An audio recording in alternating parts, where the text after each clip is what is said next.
नमस्कार विद्यार्थी मित्रांनो.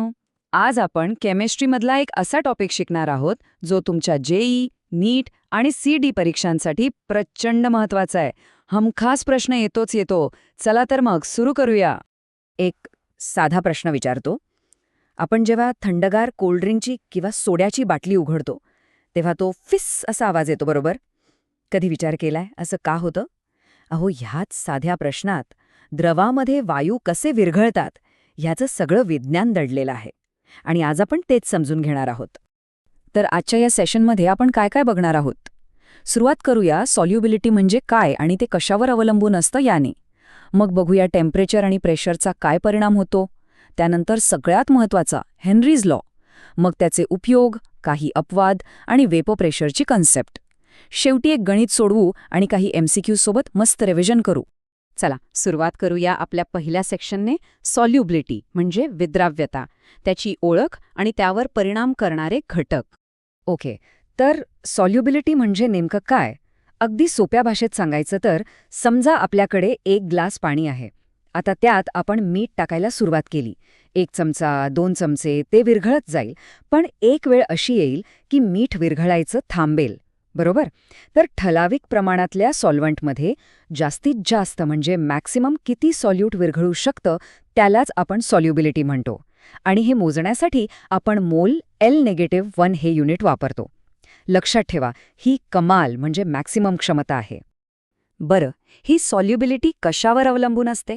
सगळ्यात पहिला आणि महत्त्वाचा फॅक्टर आहे सॉल्यूट आणि सॉल्व्हंटचा स्वभाव. इथे केमिस्ट्रीचा एक गोल्डन रूल लक्षात ठेवायचा. लाईक डिझॉल्व्स लाईक, म्हणजे सारखे सारख्यांमध्ये विरघळतात. ज्यांचे गुणधर्म, ज्यांचे इंट्रामॉलिक्युलर फोर्सेस सारखे आहेत त्यांची चांगली मैत्री जमते. उदाहरणार्थ पाणी आणि अल्कोहोल, दोघेही पोलार आहेत. दोघांमध्ये हायड्रोजन बॉन्डिंग होतं, म्हणून तर ते एकमेकांमध्ये अगदी सहजपणे मिक्स होतात. ओके, पुढचं सेक्शन. आता बघूया टेम्परेचर आणि प्रेशर म्हणजेच तापमान आणि दाब. हे 2 घटक सॉल्युबिलिटीवर कसा परिणाम करतात? तापमानाचा इफेक्ट हा थोडा ट्रिकी आहे. तो यावर अवलंबून आहे की रिॲक्शन एंडोथर्मिक आहे की एक्झोथर्मिक, म्हणजे उष्णता शोषली जातीये की बाहेर फेकली जातीये. इथे आपल्याला ली शॅटलियर्स प्रिन्सिपल आठवावा लागेल. तो काय सांगतो की सिस्टम नेहमी बदलाला विरोध करते. आता हा ग्राफ बघा. युरिया विरघळताना उष्णता शोषली जातीये, म्हणजे तो एंडोथर्मिक आहे. मग जर आपण तापमान वाढवलं तर सिस्टम अजून उष्णता शोषून घेईल, म्हणजे सॉल्युबिलिटी वाढेल. पण NaOHच्या बाबतीत उलट आहे. ते विरघळताना उष्णता बाहेर फेकली जाते, एक्झोथर्मिक. इथे जर आपण तापमान वाढवलं तर सॉल्युबिलिटी उलट कमी होते. इंटरेस्टिंग नाही का? हे लक्षात ठेवायला खूप सोपं आहे. एंडोथर्मिक म्हणजे काय? गरम चहात साखर टाकणे. चहा जेवढा गरम, साखर तेवढी पटकन विरघळते, म्हणजे टेम्परेचर वाढलं की सॉल्युबिलिटी वाढली. आणि एक्झोथर्मिक, पाण्यात डिटर्जंट पावडर टाकून बघा, पाणी गरम होतं. ही एक्झोथर्मिक प्रोसेस आहे. इथे तुम्ही पाणी अजून गरम केलं तर पावडर कमी विरघळेल, म्हणजे टेम्परेचर वाढलं की सॉल्युबिलिटी कमी झाली. सिंपल. आता येऊया प्रेशरकडे, म्हणजे दाबाकडे. आणि हे विशेषतः गॅसेससाठी खूप महत्त्वाचं आहे. आठवते सोड्याच्या बाटलीचं उदाहरण? तिथेच याचं उत्तर आहे. कोणत्याही गॅसची द्रवामधली सॉल्युबिलिटी ही त्या गॅसच्या प्रेशरला डायरेक्टली प्रोपोर्शनल असते. म्हणजे जेवढा जास्त दाब तेवढा जास्त गॅस विरघळणार. आणि याच तत्वावर आधारित आहे आपला पुढचा सुपर इम्पॉर्टंट नियम, हेनरीज लॉ. आपला तिसरा सेक्शन, हेनरीज लॉ. चला तर हा नियम आणि त्याचा फॉर्म्युला नीट समजून घेऊया. तर हेनरीज लॉचा फॉर्म्युला आहे S = KH × P, म्हणजे S = KHP. इथे S म्हणजे गॅसची सॉल्युबिलिटी, जी आपण मोल पर लिटरमध्ये मोजतो. P म्हणजे द्रावणावर असलेला त्या गॅसचा प्रेशर बारमध्ये. आणि KH हा आपला हेनरीज कॉन्स्टंट. हा फॉर्म्युला आपल्याला सरळ सरळ सांगतो की सॉल्युबिलिटी S ही प्रेशर P ला डायरेक्टली प्रपोर्शनल आहे. पण मग हा KH म्हणजे हेनरीज कॉन्स्टंट आहे तरी काय? विचार करा, जर आपण प्रेशर P ची व्हॅल्यू 1 बार ठेवली तर फॉर्म्युला काय होईल? S = KH, बरोबर?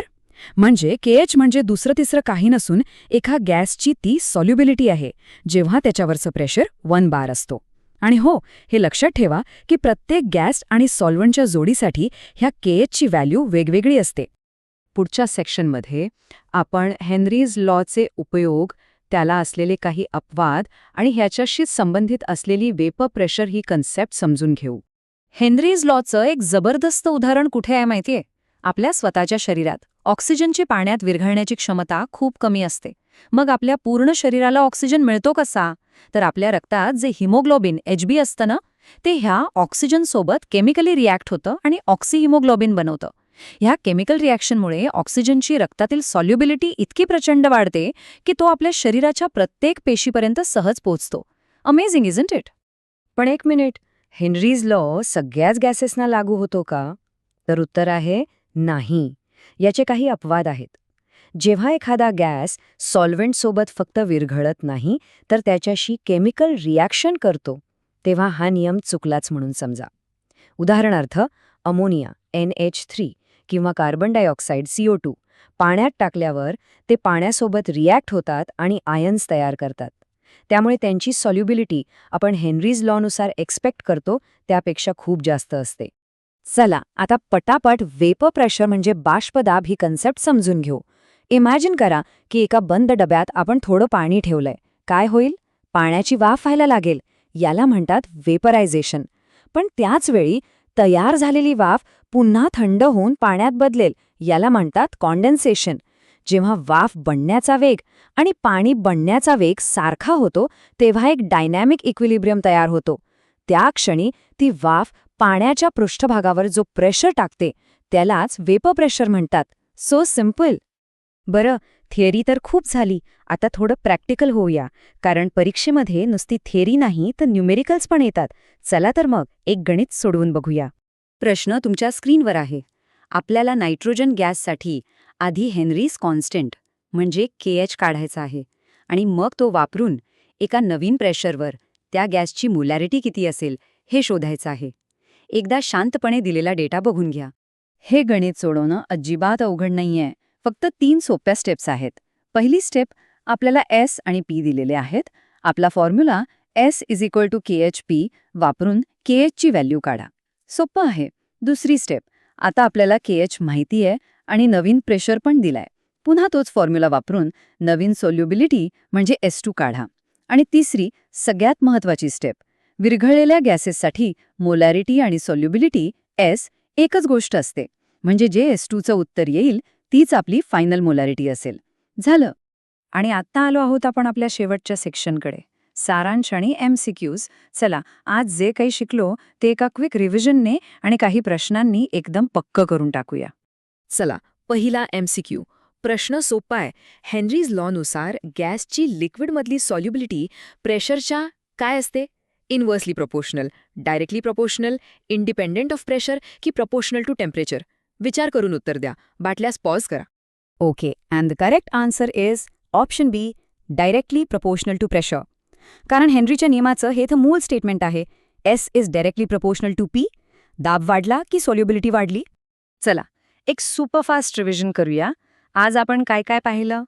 सॉल्युबिलिटी म्हणजे सॉल्व्हंटमध्ये सल्यूट विरघळण्याची मॅक्झिमम क्षमता. Golden rule, like dissolves like. तापमानाचा परिणाम, एंडोथर्मिक असेल तर तापमान वाढल्यावर सॉल्युबिलिटी वाढते. एक्झोथर्मिक असेल तर तापमान वाढल्यावर सॉल्युबिलिटी कमी होते.